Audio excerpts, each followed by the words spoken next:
fees will be discounted for them. According to the 10 board. Good afternoon, Manisha. Good afternoon, Swati. Good afternoon, Navneet. Good afternoon, sir. Good afternoon, Deepak. Good afternoon, Animesh. Good afternoon, sir. Good afternoon, Diya. Good afternoon, Radhika. Good afternoon to all. Okay, good afternoon, Umang, Ritesh. सबको good afternoon. ठीक है, ठीक है. चलो, तो कल मैंने जो आपको क्वेश्चन लास्ट दिया था, बोला था करने के लिए, उसको डिस्कस करेंगे पहले एंड देन आगे देखेंगे. ठीक है. अच्छा, वर्कशीट मिल गई सब लोगों को? बता दो एक बार फटाफट से. Yes sir. कंप्लीट हो गई सर वर्कशीट. तो आप तो आपके क्या कहने हैं? सर उसमें फिर भी मतलब इजी थे क्वेश्चन कंपेयर टू पजल. मतलब पजल की वर्कशीट फिर भी बहुत वो है. सिटिंग अरेंजमेंट पजल एक्चुअल में क्या रहता है ना, पजल ही ज्यादा वेटेज रखता है मेंस में. उसमें पजल के अंदर सिटिंग अरेंजमेंट के कॉन्सेप्ट्स आते हैं छोटे छोटे. ठीक है. Yes. तो इसलिए हाँ, वो मेजॉरिटी जो पोर्शन रहता है डिफिकल्ट पजल और सिटिंग अरेंजमेंट, वहां पर क्या रहता है कि जो मेंस में ना मिसलेनियस क्वेश्चन आता है, मिसलेनियस क्वेश्चन. तो मिसलेनियस क्वेश्चन में कभी भी सिटिंग अरेंजमेंट प्योरली नहीं होता. अगर सिटिंग अरेंजमेंट देगा भी तो वो आपको क्लासिफिकेशन देगा, मतलब उसमें कुछ ना कुछ और वेरिएबल डालेगा. तो इसलिए पजल ही वेटेज रखता है. चलो, क्वेश्चन नंबर कौन सा कर रहे थे हम लोग? यही था ना शायद. 21 था. ठीक है. तो कल आप लोगों को मैंने टाइम दिया था करने के लिए, अब हम इसको करेंगे डिस्कस. ठीक है.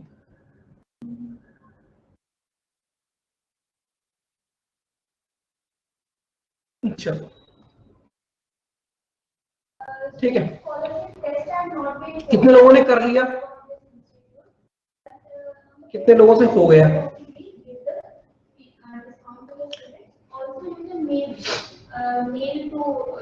Very good Umang, very good Radhika.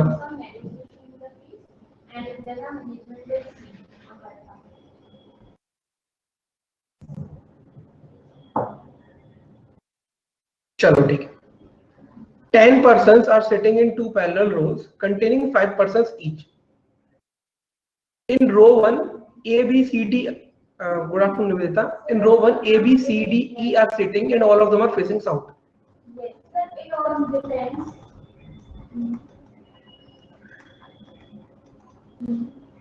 And all are facing south. In row 2, P, Q, R, S, T are sitting and all of them are facing north. It does. Okay. So the A class is in our top parallel. Yes. ठीक है. In the given sitting arrangement, each member seated in a row faces another member of the each row. Moreover, each of them belongs to different countries, that is Australia, Brazil, Bulgaria, Belgium, Japan, India, Romania, Indonesia, Iran and Russia, but not necessarily in the same order. ये question आपका किस में आया था? कल मैंने आपको बताया था. ये क्वेश्चन आपका आरआरबी पीओ मेंस का क्वेश्चन है. अभी 17-18 का, ये मुझे एग्जैक्टली याद नहीं है. ठीक है. ओके, आगे देखते हैं. There are only 2 persons sitting between the Australian who sits at an extreme end and E.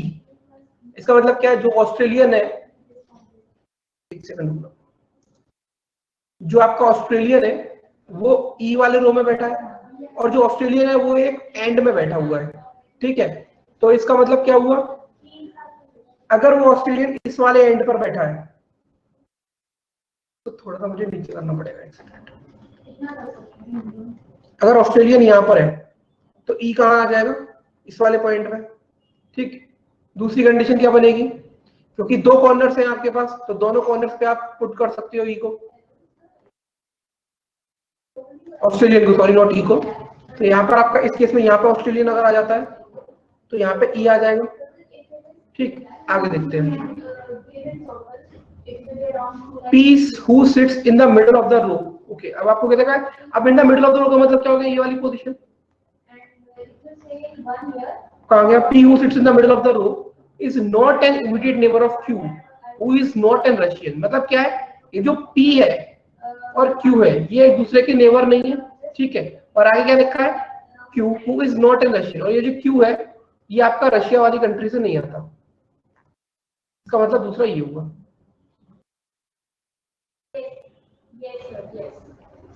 ये कहां से नहीं है आपका? ये रशिया से नहीं है. आगे देखते हैं. T is sitting at an extreme end, ठीक है। इसका मतलब क्या है, या तो T यहाँ पर होगा, या तो T यहाँ पर होगा, या तो T यहाँ पर होगा, या तो T यहाँ पर होगा, ठीक है। E a Japanese, तो इसका मतलब क्या है, E तो हमें पता है कहाँ बैठा है, तो हमें ये भी मालूम पड़ेगा कि जो E है वो कौन सी कंट्री से है आपका, E आपका जापान से है, ठीक है। E a Japanese sits on the immediate right of the person from Brazil।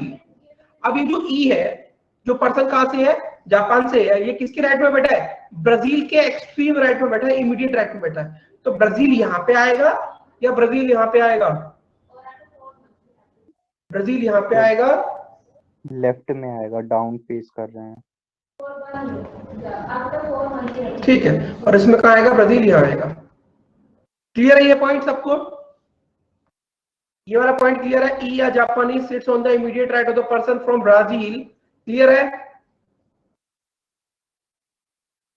And मतलब E अब Japanese sits on the immediate of person from Brazil and faces the immediate neighbour of Q।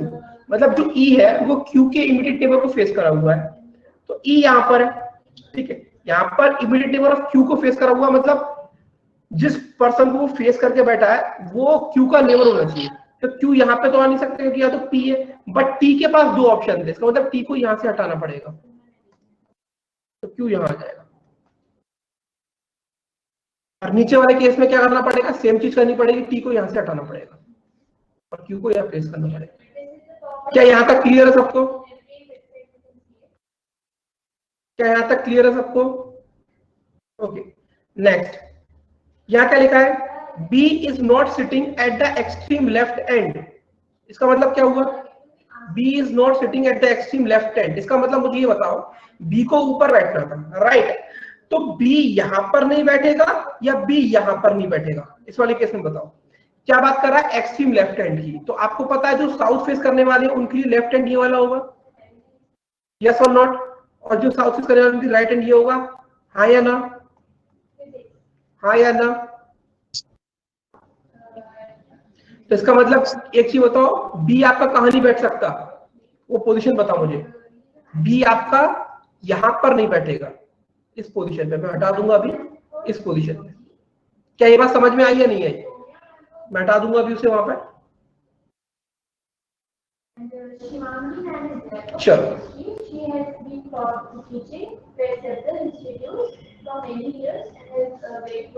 Okay, यहाँ पे लिख लो, B आपका कहां नहीं बैठा, extreme left में नहीं बैठा। बेटा जहां पे समझ में नहीं है वहां पर रोक देना, ठीक है। चलो next, P is not from Iran, तो P आपका ईरान से नहीं है।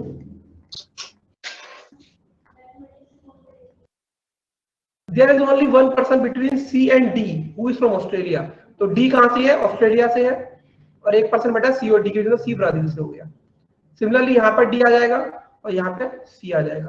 तो इस वाले केस में तो आप पुट कर सकते हो ना B को, क्योंकि B एक्सट्रीम लेफ्ट में नहीं होता, B यहाँ नहीं आएगा, तो B यहाँ आ जाएगा और A यहाँ आ जाएगा। यहाँ तो कोई दिक्कत ही नहीं है ना, बता दो एक बार, यहाँ पर तो कोई दिक्कत ही नहीं होगी B को प्लेस करने में सेकंड वाले केस में। Next, S and Indian. S कौन है बेटा आपका, S आपका कौन है, भारतीय है, ये आपका कौन है, भारतीय नागरिक। अरे यार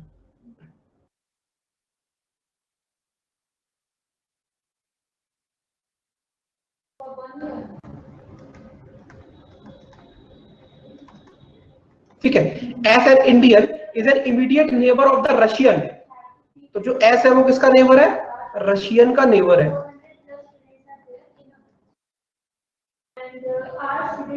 An Indian is an immediate neighbor of the Russian and does not face the person from Bulgaria। मतलब S जो है, जो बल्गेरिया से पर्सन आया हुआ है उसको फेस नहीं करने वाला,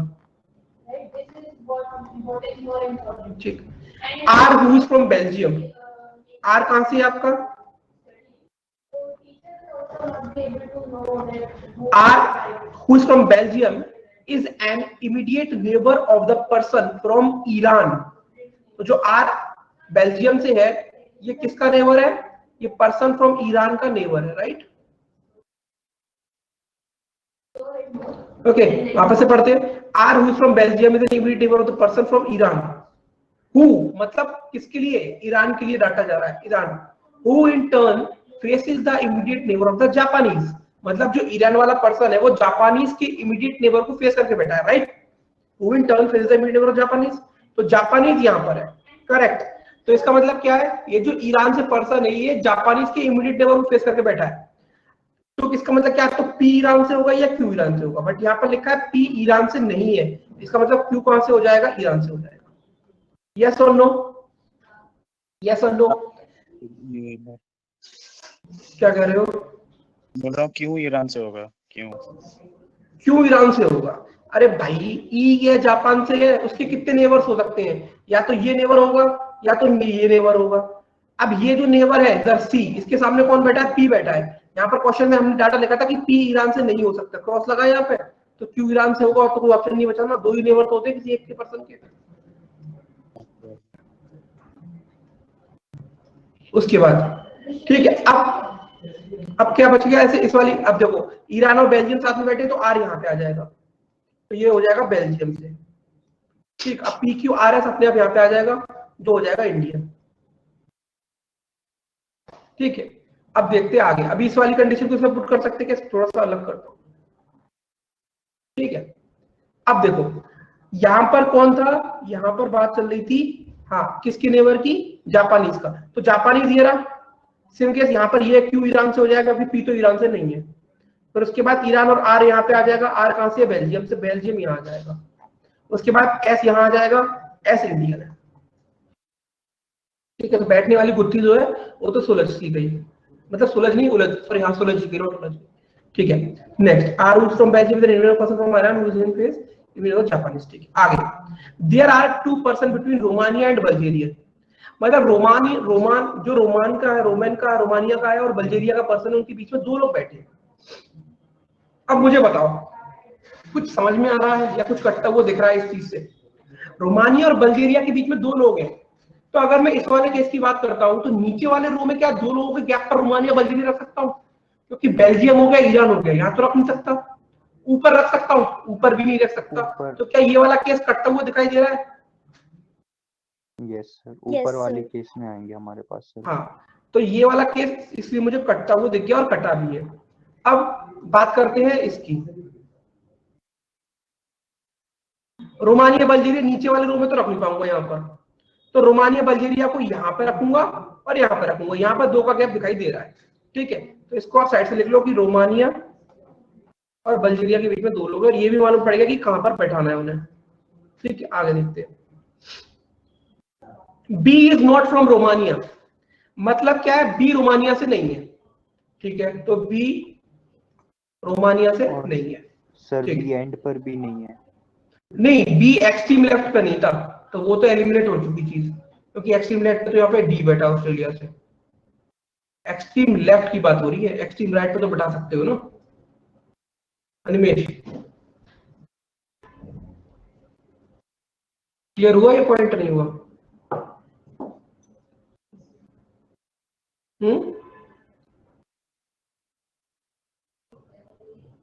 समझ रहे हो क्या? भी कहाँ गए? सर ये चीज वैसे थोड़ी कंफ्यूजिंग थी, क्योंकि मुझे एक्चुअल में यही लगा था कि एक्सट्रीम लेफ्ट हम अपने वाला ही देखेंगे, चाहे वो मतलब साउथ वाले वो कुछ बोल रहे चाहे नॉर्थ वाले। ठीक, चलो अब बात समझते हैं। अब देखो इस क्वेश्चन को, आपको कंफ्यूजन है तो आप क्या कर रहे हो, आप बी को यहां नहीं रख रहे, करेक्ट, क्योंकि नीचे वाला केस तो एलिमिनेट हो चुका।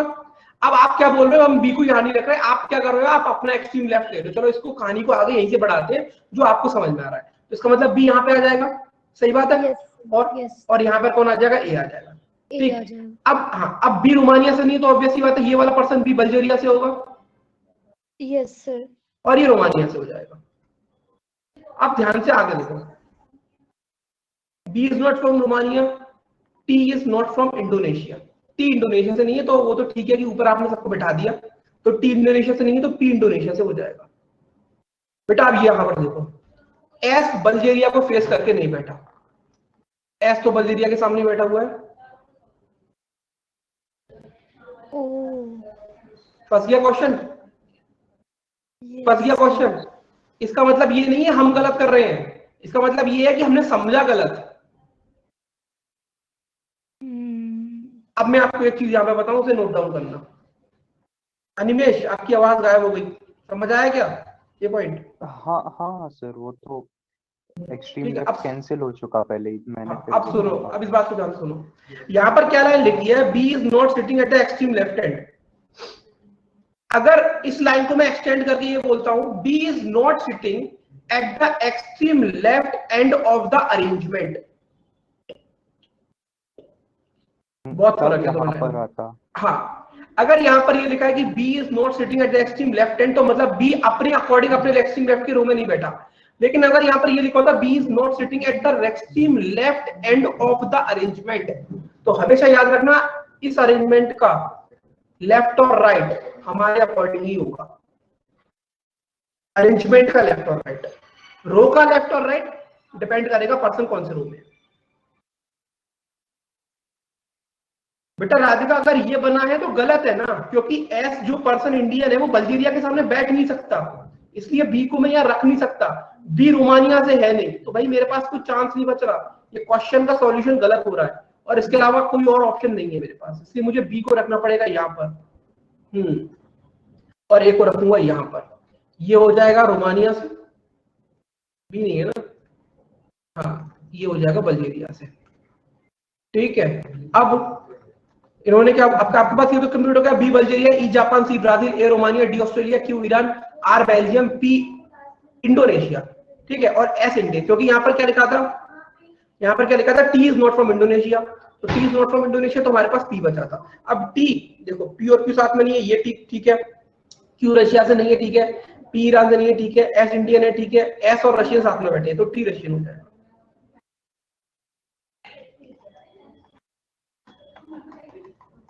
आगे समझ में क्वेश्चन? दीपक, रितेश, अच्छा क्वेश्चन था, इतना इजी भी नहीं था और डिफिकल्ट भी नहीं था, मॉडरेट क्वेश्चन था, मॉडरेट काइंड ऑफ था ये सर। ठीक है, तो क्वेश्चन क्या है, A belongs to which of the following country, A कहां से है आपका, ए आपका रोमानिया से, रोमानिया। ठीक है। बाकी किसी लोगों को डाउट हो तो बेटा बता दो, शिवानी, स्वाति, स्वाति ने तो बता दिया। सर इस टाइप के क्वेश्चन प्री में देखने को मिलेंगे?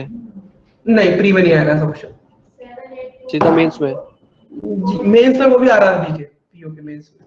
या फिर ये क्वेश्चन, ऐसा क्वेश्चन आ सकता है आईबीपीएस पीओ, एसबीआई पीओ में, लेकिन 5 नंबर वाला, 10 नंबर वाला नहीं है। Okay sir. श्याम भी आज आप क्लास में शायद बहुत दिनों बाद लाइव हो, ठीक है, ओके।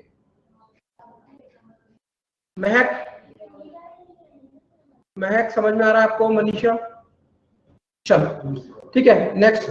ओके, इसमें एक और क्वेश्चन है, चलो यही क्वेश्चन था, ठीक है। चलो क्वेश्चन नंबर 22 ट्राई करो।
कंप्यूटर्स मॉडल का है, तो मेरा मेरी चिंता है, हमें तो focus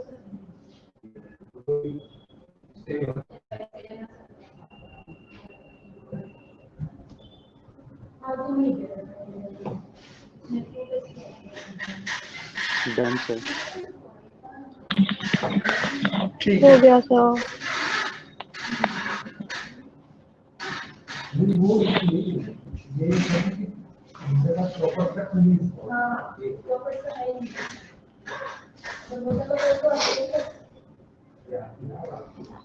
Study the following information carefully and answer the questions given below. 8 persons are sitting around a square table.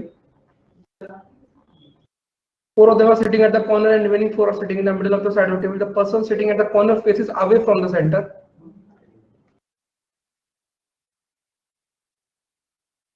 And the person sitting in the middle side of the table faces towards the center. All the known is in order. F sits at the middle side of the table and sits at the immediate left of B. 2 persons sit between F and J. V sits at the immediate right of J.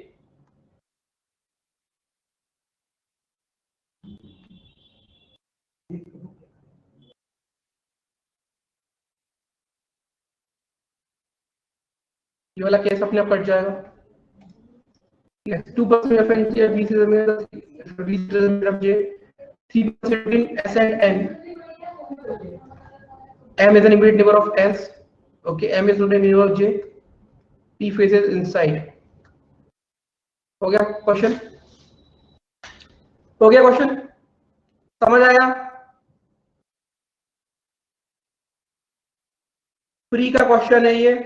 ऐसा question आएगा तो आपको practice करनी है। आपको 1 से 1 minute 20 second के अंदर एक क्वेश्चन बनाना है।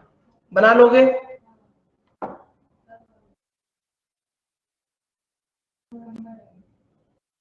ठीक है। आधे से ज्यादा देखो होता क्या है कि जब आप बहुत सारी प्रैक्टिस करते हो तो आपको ये बात मालूम पड़ जाती है कि जो इतने बड़े पैसेज में ना आधा पैसेज तो ऐसा है कि आप 10 सेकंड में पढ़ के समझ सकते हो कि करना क्या अरेंजमेंट में। ठीक है, यहां तक बकवास लिखी हुई थी, बट पढ़ना था सिर्फ एक बेसिक स्ट्रक्चर तैयार करने के लिए। ठीक है, तो उस काम में जितना कम समय लगाओगे उतना ज्यादा टाइम डिवोट कर पाओगे अरेंजमेंट में।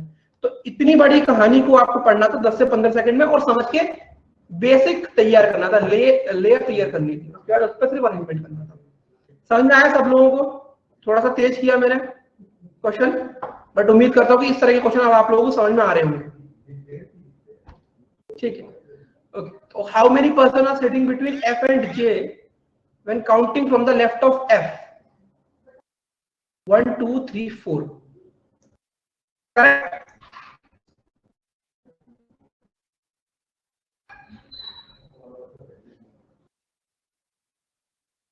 चलो क्वेश्चन नंबर 23 ट्राई करो।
Okay Ritesh, very good. कहाँ पर आप कौन सी स्टेट मतलब कौन सी डिस्ट्रिक्ट या कौन सी सिटी में आए थे?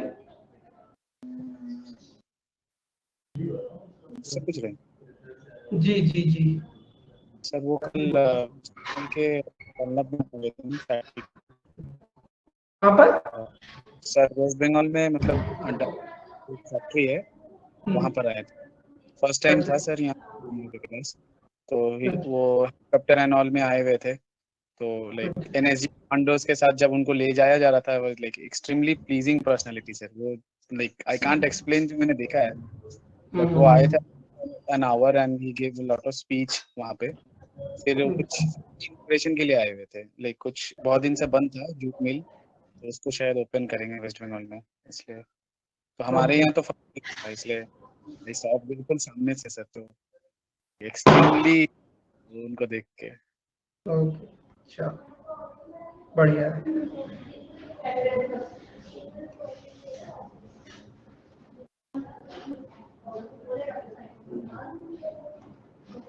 हुआ क्वेश्चन?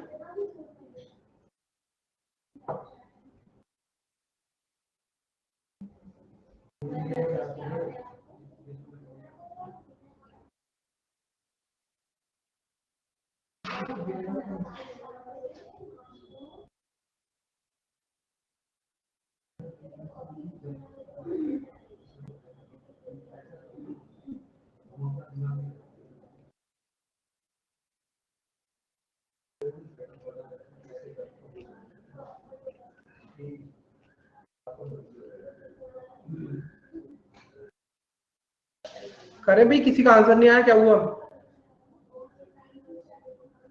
हुआ? चलो देखते हैं। सर ये अपोजिट वाला बैठ ही नहीं रहा, कर दिया। 8 persons ABCD are sitting around a rectangular table in such a way that 4 persons sits on each 4 sides of the table and 4 persons sits on the middle of each side. The one who sits at the corner of the table faces outside the center.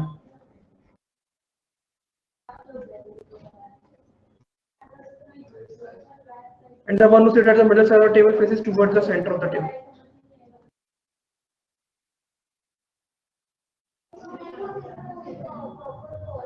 Okay. Persons sitting on opposite sides are exactly opposite to each other. F sits at one of the middle side of the table. 2 persons sit between F and E. Only one person sit between F and C. Okay. E does not sit next. Okay. Only one person sit between F and C. E does not sit near to C. Okay. तो अगर ये वाली condition है तो C यहाँ पर आएगा, अगर ये वाली कंडीशन है तो C यहाँ पर आएगा। ठीक है। Either A sits second to the left of H और second to the right of H। इसका मतलब क्या है, A और H के बीच में एक पर्सन है।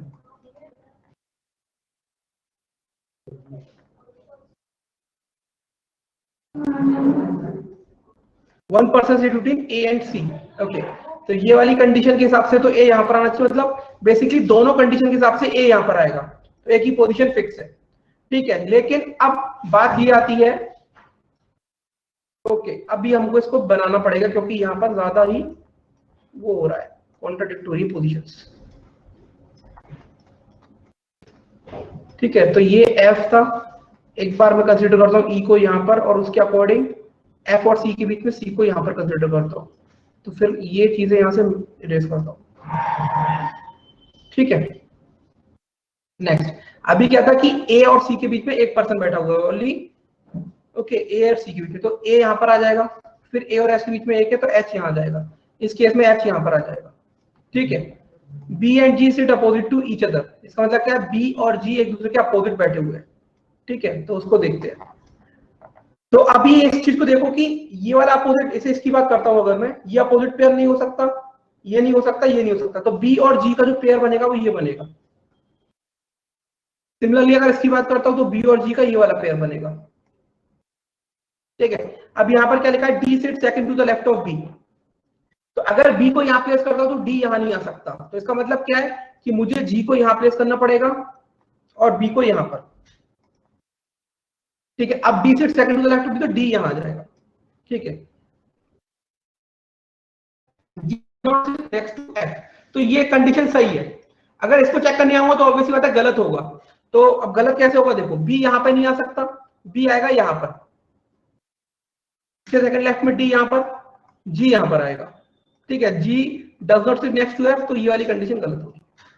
ठीक है, इसमें पता क्या हुआ, मैं कोशिश कर रहा था कि एक ही मैं दोनों को बना दूं, बट इतनी फेजेस ओवरलैप हो रही थी कि दो में एक ही में बनाना बहुत टफ पड़ रहा था कि ई और सी, फिर सी और एच, फिर एच और ए, इतनी ओवरलैपिंग हो रही है तो दूसरी कंडीशन बनानी पड़ती है, वरना फिर वो दिक्कत हो जाती है। समझ आया क्वेश्चन? अनिमेश कहाँ गलती कर रहे थे? सर वो ए और सी में एक का गैप है ना, तो मैंने 2 ले लिया था गलती से डायग्राम में, तो मेरा कोई भी एक पेयर जो अपोजिट है वो बैठ ही नहीं रहा था। ठीक है, ठीक है, समझ आया बाकी लोगों को?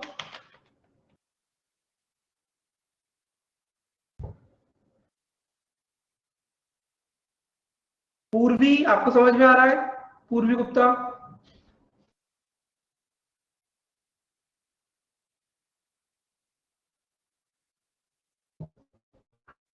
ठीक है, चलो तो क्वेश्चन देख लो, इसके ऊपर क्या है। क्वेश्चन क्या दिया हुआ है आपको? Four of the following fiber alike in a certain way and has they form a group which one of the following does not belong to that group. तो E, G, D, B, H, क्योंकि मैंने आपको बोला है कि rectangular square arrangement में अगर इस टाइप का प्रॉब्लम आता है तो वो बेसिकली कॉर्नर और मिडिल पे ही देते हैं क्वेश्चन। ठीक है, तो आपका 95% मेजॉरिटी क्वेश्चन सिटिंग अरेंजमेंट में जितने हो सकते तो मैंने कवर किए हैं। एक आपका बनता है अनसर्टेनिटी का। ठीक है, अनसर्टेन का ये होता है कि वो आपको अरेंजमेंट बताता जाएगा लेकिन ये नहीं बताएगा कि एक रो में कितने लोग बैठे हैं, सेकंड बैठा है, राइट बैठा है, लेफ्ट बैठा है, बस ये नहीं बोलेगा कि कितने लोग बैठे हुए हैं। ठीक है, तो ये वाला क्वेश्चन भी आपको प्री में देखने को मिलता है और आता भी है बेसिकली, है ना? ये वाला एक वर्कशीट में था, यही क्वेश्चन में टाइम लगा था। इसमें ये आर वाला था ना, मतलब अनसर्टेन नंबर ऑफ ये इतने का गैप पे ये बैठा है, फिर ये बैठा है, ऐसे करके। चलो कोई नहीं, इसको देख लेते हैं। चलो ट्राई करो एक बार इसे। चलो एक मैं बताता हूँ, बाकी नेक्स्ट आप लोग देखना। ठीक है, ये ट्राई करोगे खुद से? ट्राई करेंगे सर, एक बार कर लेते हैं। करो चलो।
इसमें एक कंडीशन गलत नहीं लग रही, मतलब उन्होंने एक स्टेटमेंट बोली है 4 persons are sitting between P and Q।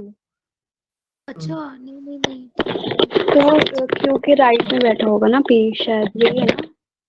हाँ और क्या, अगर वो तो मैंने आपको बताया ही है ना। अगर वो डायरेक्शन नहीं बता रहा है तो वो तो ऑब्वियसली बात है कि दोनों आगे पीछे हो सकते हैं। ठीक है, तो देख लेते हैं एक बार। Certain number of people are sitting in a row facing in north direction. 4 persons are sitting between P and Q। इसका मतलब ये है 1 2 3 4 ऐसे भी हो सकता है, या 1 2 3 4 ऐसे भी हो सकता है। ठीक है, अब F sit second to the right of Q, यहाँ पर, नहीं तो यहाँ पर। ठीक है, 1 person sit between F and S। ठीक है, तो ऑब्वियसली बात है वो चीज यहाँ पर होगी, और इस केस में ऑब्वियसली यहाँ पे होगी।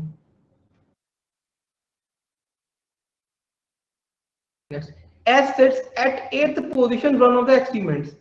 ठीक है, अब अगर मैं देखो यहाँ पर क्या बोल रहा है, मतलब क्या कि जो S है वो किसी भी एक कॉर्नर से 8th पोजीशन पे बैठा हुआ है, तो इधर से अगर बात करूंगा लेफ्ट से ऊपर वाले केस की, 1 2 3 4 5 6 7 8 नॉट पॉसिबल, तो यहीं से होगा। यहाँ पे कितने लोग होंगे? 7 लोग, 1 2 3 4 5 7, तब ये 8 होगा। तो यहाँ पर मैंने बैरियर लगा दी क्योंकि अब इधर लोग नहीं आएंगे। इधर से अभी मुझे नहीं पता, इधर से मुझे नहीं पता, मैं सिर्फ इतना लिख लेता हूँ कि एस एक कॉर्नर से बैठा हुआ है। अभी मुझे नहीं पता कि इधर से होगा या इधर से होगा। D sits third to the right of S, तो first second third, first second third.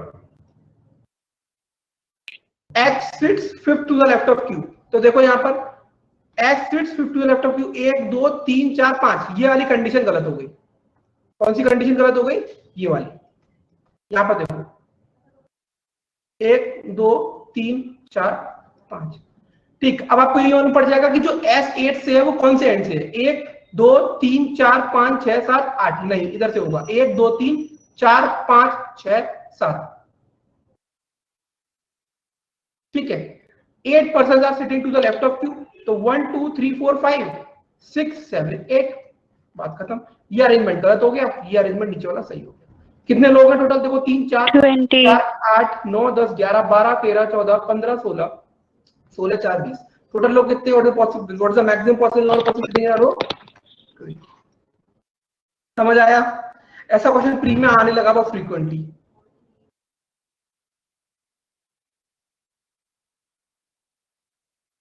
Clear हुआ सब लोगों को? Yes, sir.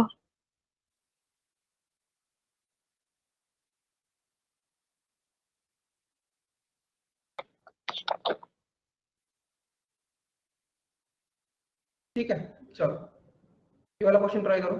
सर एक सेकंड पीछे करना सर।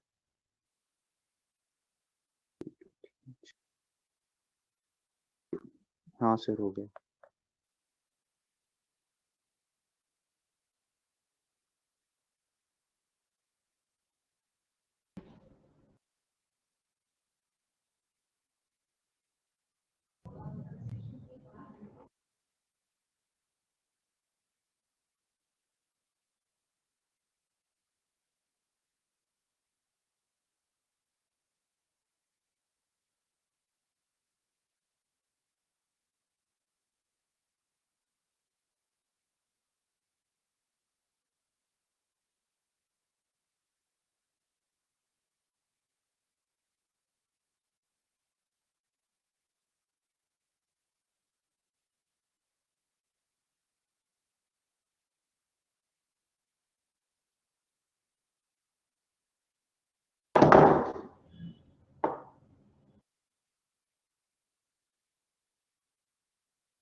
ठीक है, चलो.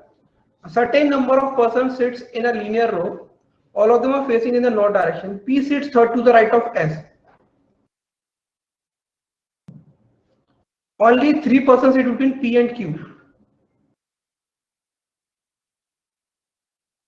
ये भी हो सकता है या ये भी हो सकता है. ठीक है. U sits third to the left of Q.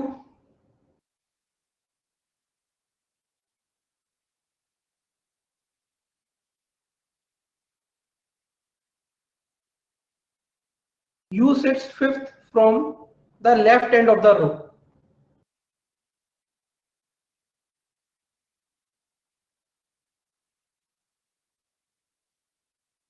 R sits third to the left of U.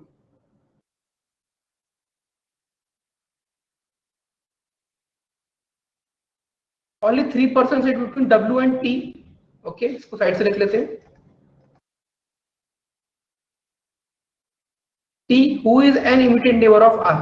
Okay, तो T को अगर आप immediate neighbor R का बनाना है तो T को अगर आप यहाँ प्लेस करते हो इस वाले नेबर ये नेबर बनाते हो तो W फिर यहाँ नहीं आ सकता, तो T को आपको यहाँ पे प्लेस करना पड़ेगा.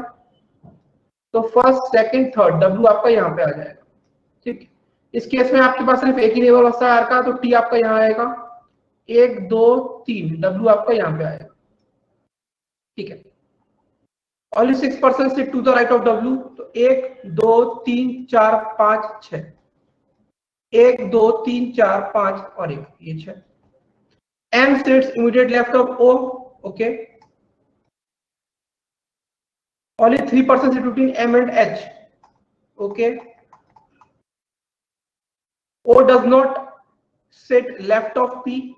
It means O sit to the right of P. H does not sit at the extreme end of the row. Correct. अब देखते हैं H कहाँ नहीं बैठा, कॉर्नर पर नहीं बैठा. ये कंडीशन आपने पुट कर दी. अब देखते हैं ये कैसे पुट करी जाएगी. देखो, O के राइट में रखना है P को. यहाँ पर क्या लिखा है? O does not sit left of P. तो O को यहाँ पर रखोगे, O will sit to the right of P. But O के इमीडिएट लेफ्ट में कौन है? M है. तो ये वाली कंडीशन गलत होगी. ये वाली कंडीशन क्या हो गई? रॉन्ग हो जाती है. ठीक है. अब यहाँ पर देखो, P ये रहा, O को यहाँ पे रख नहीं सकते. अब कहाँ रखोगे? ठीक है. अब उसको देखो, आप अगर P को यहाँ पे रखते हो बिल्कुल एक्सट्रीम कॉर्नर पे, आपको प्लेस करके देखना पड़ेगा. P O को यहाँ पे रखते हो यहाँ पे, तो M यहाँ पे आएगा. ठीक है. अगर M यहाँ पे आता है तो M और H में 3 लोग हैं. 1 2 3 नहीं बनेगी बात. O को शिफ्ट करो, O को यहाँ रखते हो तो M यहाँ पे आ जाएगा. 1 2 3 यहाँ से भी बात नहीं बनेगी. उसके बाद O को यहाँ पे रखते हो तो इमीडिएट लेफ्ट में M आ जाएगा. M और H में 3 लोग, 1 2 3 H यहाँ आ जाएगा. अभी बनी बात जाकर, समझ आया? P के राइट में O है. O को अगर यहाँ पे रखोगे M यहाँ पर आएगा तो 1 2 3 वापस से H नहीं आ पाएगा. तो ये वाली कंडीशन आपकी सही बनी है. ये क्वेश्चन आपका होता है कंप्लीट. समझ आया? समझ आया सभी लोगों को? Yes sir. रितेश, उमंग, अनिमेश, जौसलंकर Bhattacharya, Purvi, Radhika, Ravneet, Shivani, Swati,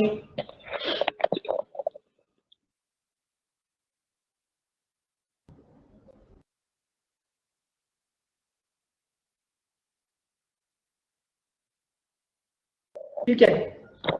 how many person sit in the रो?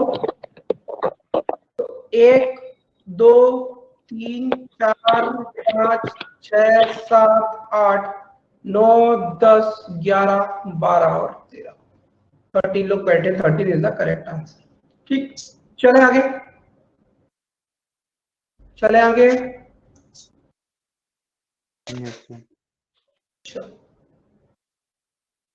चलिए क्वेश्चन नंबर 24 ट्राई करो. तो क्वेश्चन नंबर बचे 24 एंड 25.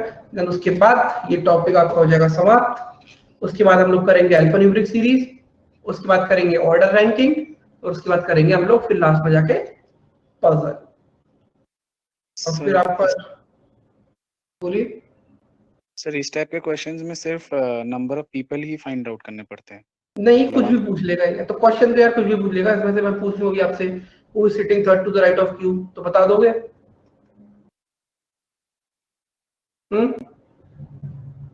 बता दोगे नहीं बता दोगे? जब अरेंजमेंट बना लिया तो क्वेश्चन कुछ भी आ जाए आंसर तो कर ही लोगे ना उसका। ठीक है रितेश, चलो क्वेश्चन नंबर 24 देखो, ट्राई करो इसे।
ये क्वेश्चन थोड़ा सा मतलब ये ऐसा क्वेश्चन है इसमें लोग फंस जाते हैं कि पीछे रीजन क्या है।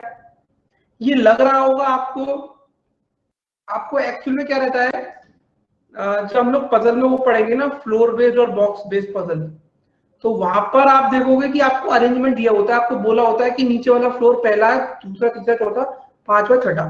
यहाँ पर ये अरेंजमेंट किया हुआ है वर्टिकल रो में, आपको ये नहीं पता कि पहली पोजीशन कहां से है, पहला ऊपर है या सातवां नीचे है। तो ये क्वेश्चन थोड़ा सा कभी कभी ट्रिकी हो जाता है, ठीक है, क्योंकि इसमें एक अनसर्टेनिटी इस चीज की है तो 7 लोग, लेकिन शुरुआत कहां से करनी है वो नहीं पता, ठीक है। चलो, हुआ किसी से क्वेश्चन? यस सर, बस हो गया। ठीक है,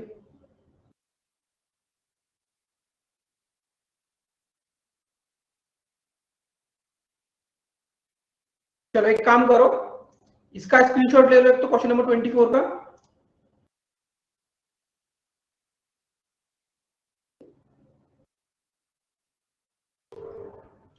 क्वेश्चन नंबर 24 का स्क्रीनशॉट ले लो एक तो, ठीक है, और क्वेश्चन नंबर 25 का भी स्क्रीनशॉट ले लो। ये दोनों क्वेश्चन आप लोग ट्राई करना इसे, इसको हम लोग नेक्स्ट क्लास में डिस्कस करेंगे और उसके बाद हम लोग स्टार्ट करेंगे new topic alpha numeric series, ठीक है। ले लिए स्क्रीनशॉट दोनों क्वेश्चंस के? Yes sir. ठीक है, रख देखो।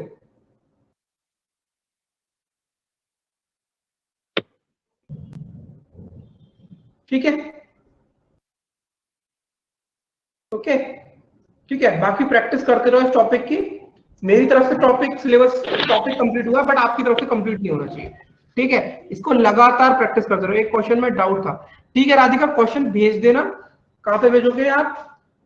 उस क्वेश्चन को आप रोमा मैम को सेंड कर देना पर्सनली, ठीक है, मैं उनसे अभी ले लूंगा, ठीक है। चलो, अपनी प्रैक्टिस जारी रखो, प्रैक्टिस को मत रोकना, और बाकी अपने सब्जेक्ट 25 दिखाना। देखो महक, बाकी अपनी प्रैक्टिस करते रहो, और बाकी और सब्जेक्ट्स को भी बराबर टाइम दो, ठीक है, बराबर टाइम दो, इक्वल वेटेज दो सबको। इंग्लिश की भी रीडिंग करते रहो, जीएस पढ़ते रहो, करंट के संग अपडेटेड रहो, बैंकिंग अवेयरनेस पढ़ो पूरा अच्छे से, जीआई लगाते रहो। सर आपकी क्या स्ट्रैटेजी है लाइक इंग्लिश के लिए? इंग्लिश की स्ट्रैटेजी थोड़ी मेरी कमजोर है। इंग्लिश की सिर्फ मैं अपने जो मेरे बेसिक कॉन्सेप्ट है उससे जाता हूँ, ठीक है, बाकी ज्यादा नहीं करता फोकस। मतलब इंग्लिश पे मैं थोड़ा कम ध्यान देता हूँ, बस कोशिश करता हूँ कि वहां से 50-60% स्कोर अगर हो जाए, क्योंकि बेसिकली प्री के लिए तो नहीं पढ़ना पड़ता है इतना, से बताऊं तो मैं इंग्लिश प्री में आराम से मैं 30 में से 21-22 स्कोर कर लेता हूँ, ठीक है। लेकिन बात आती है अगर मेंस की, तो मेंस के लिए आपको पढ़ने पड़ेंगे न्यूज़पेपर वगैरह, ठीक है, क्योंकि वहां पर आर्टिकल्स आते हैं बड़े बड़े, ठीक है, तो उनको अगर पढ़ोगे तो अंडरस्टैंड, क्योंकि देखो एक बार बता, एडिटोरियल से काम चल जाएगा? आप कहीं से भी पढ़ो, मैं तो ये बोलता हूँ आप नॉवल पढ़ो, अच्छी जो इंग्लिश राइटर्स की नॉवल आती है ना वो पढ़ो, क्योंकि बैंकिंग में क्या है कि आपको रीडिंग स्किल्स अच्छी होंगी तब आप वहां पे आंसर कर पाओगे। अगर वहां पे आपको रूल्स याद नहीं होगा तो भी चलेगा, क्योंकि वहां पर 60% 50% वेटेज आपका सिर्फ पैसेजेस का रहता है, ठीक है, तो रीडिंग इंपॉर्टेंट है। बाकी बात रही प्री की, तो प्री में अगर आपकी जनरल इंग्लिश अच्छी, मतलब आप अगर थोड़ी बहुत इंग्लिश ठीक है तो अभी आप आराम से 30 में से 18-20 नंबर ले आओगे, ठीक है। और प्री के लिए 18 नंबर अगर आप ला रहे हो 30 में से, तो बहुत आराम से आपका इंग्लिश का सेक्शन भी क्लियर हो जाएगा, और वो वेटेज भी मतलब ठीक है। बाकी जिसकी अच्छी है वो आराम से 22-23 स्कोर कर सकता है, ठीक है। मैथ्स आप कैसे डील करते हैं? मैथ्स में तो मेरे से एक ही देखो बेसिक फंडा है, मैं 5 चीज पे फोकस करता हूँ, ठीक है। 5 चीज क्या क्या है? एक तो डीआई, उस पर तो फोकस करते ही है, क्वाड्रेटिक इक्वेशन, उसके बाद सिंप्लीफिकेशन, अप्रोक्सीमेशन, और आपका इनइक्वालिटी के क्वेश्चन जो होते हैं। सर इनइक्वालिटी तो क्वाड्रेटिक उसमें आता है, इनइक्वालिटी नहीं, एक सेकंड, क्वाड्रेटिक हो गया, simplification, approximation, DI, yes, number series, ठीक है। इसी से आपका कम से कम 35 में से 22 क्वेश्चन आते हैं प्री में, ये कम से कम 22 क्वेश्चन इससे आते हैं। बाकी जो सिर्फ प्योरली बैंकिंग की तैयारी कर रहे हैं उन्हें मैं बोलूंगा ज्यादा अरिथमेटिक मत पढ़ो, 5 से 6 टॉपिक अच्छे से करो तैयार, जैसे कि परसेंटेज, रेशियो, क्योंकि ये देखो डीआई के लिए तो आपको ये टॉपिक्स तो कंप्लीट करनी पड़ेंगे, क्योंकि इसके बिना आपसे मेंस की डीआई हिलेगी भी नहीं अगर आपका ये कमजोर होगा पार्ट। परसेंटेज, रेशियो, एवरेज, ये तीनों टॉपिक तो आपके परफेक्ट होने चाहिए, तब जाकर आप मेंस की डीआई को देख सकते हो। सॉल्व करना तो अभी दूर की बात है, मतलब मेरा कहने का मतलब ये है वो नेक्स्ट स्टेप है, उसको समझने के लिए आपको इन तीनों टॉपिक की बेसिक नॉलेज होनी चाहिए। बाकी और टॉपिक्स क्या क्या करो, कवर प्रॉफिट लॉस कर लो, discount, time speed distance, time and work, problem on ages, और पार्टनरशिप, ये 8 टॉपिक्स कर लो आप अच्छे से सिर्फ अरिथमेटिक में। बाकी सिंपल इंटरेस्ट कंपाउंडर्स अगर भी नहीं करोगे तो भी चलेगा। नंबर सीरीज के लिए आप क्या करते हैं? मतलब नंबर सीरीज तो कुछ अलग सा है ना कॉन्सेप्ट इसका? जी नहीं, नंबर सीरीज का कोई कॉन्सेप्ट नहीं है, सब चीजों के वही पॉइंट है, बस प्रैक्टिस की जरूरत है। ओके, पीओ मेंस में 9 नंबर आए सर, मैथ्स में सेशन कट ऑफ कितनी गई उसकी अनिमेश?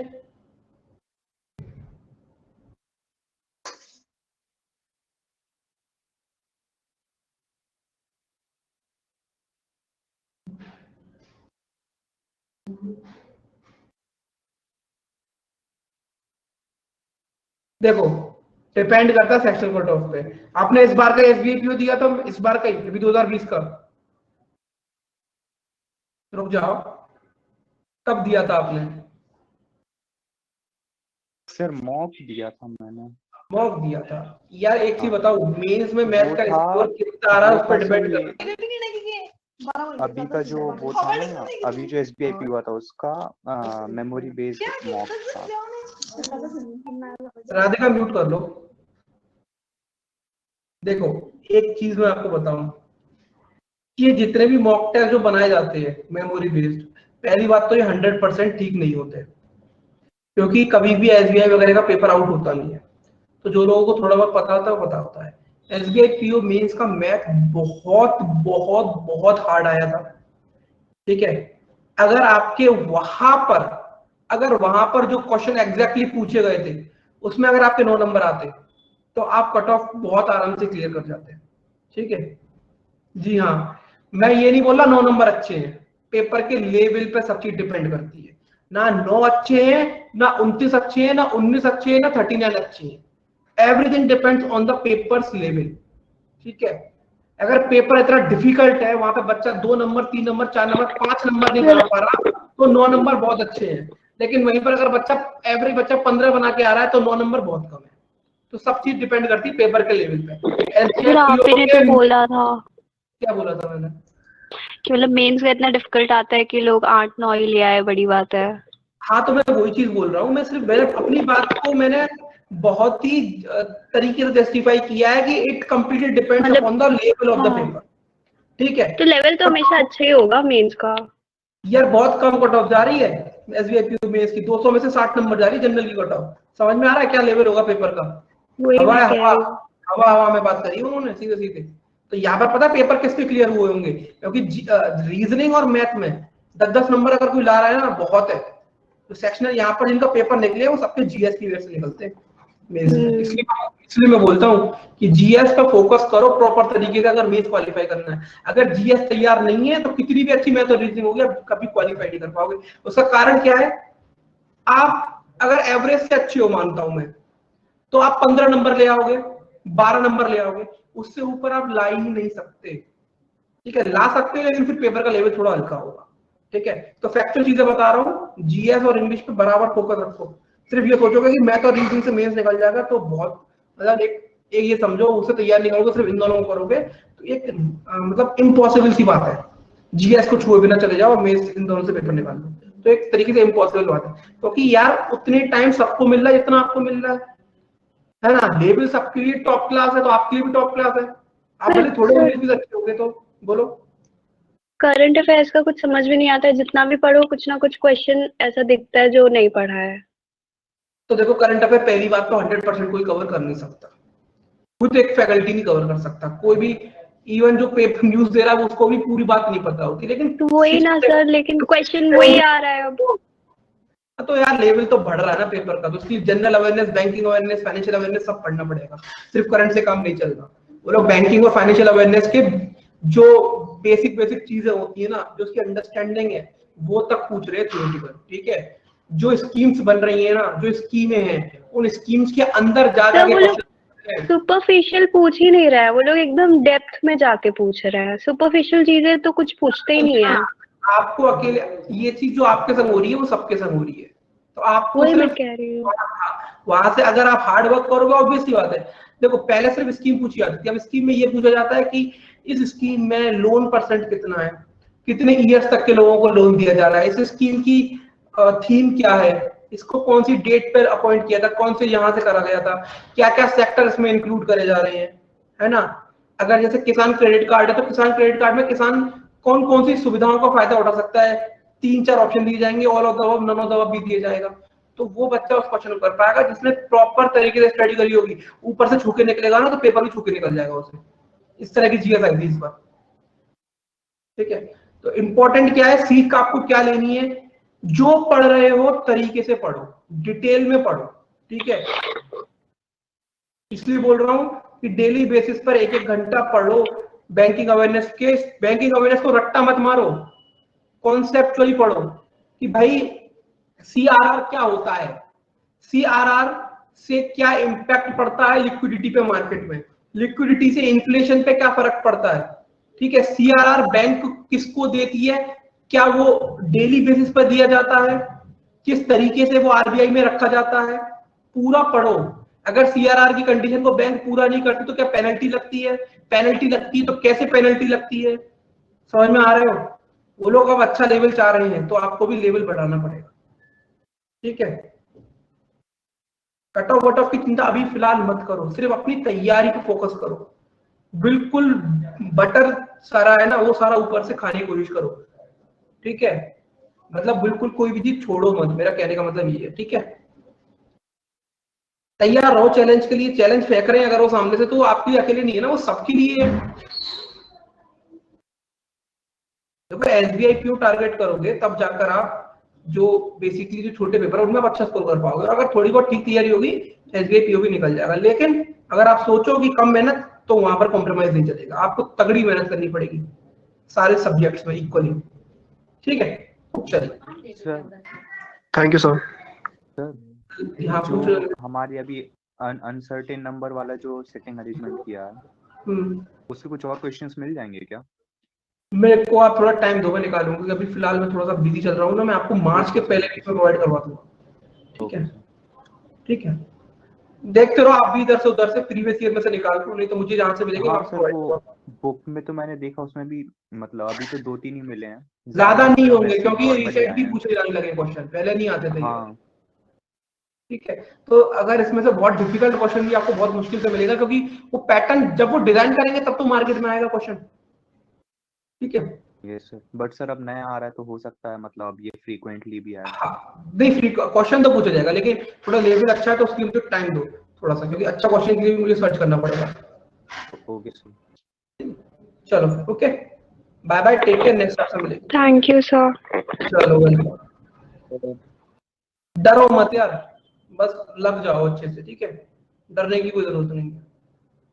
Bye bye.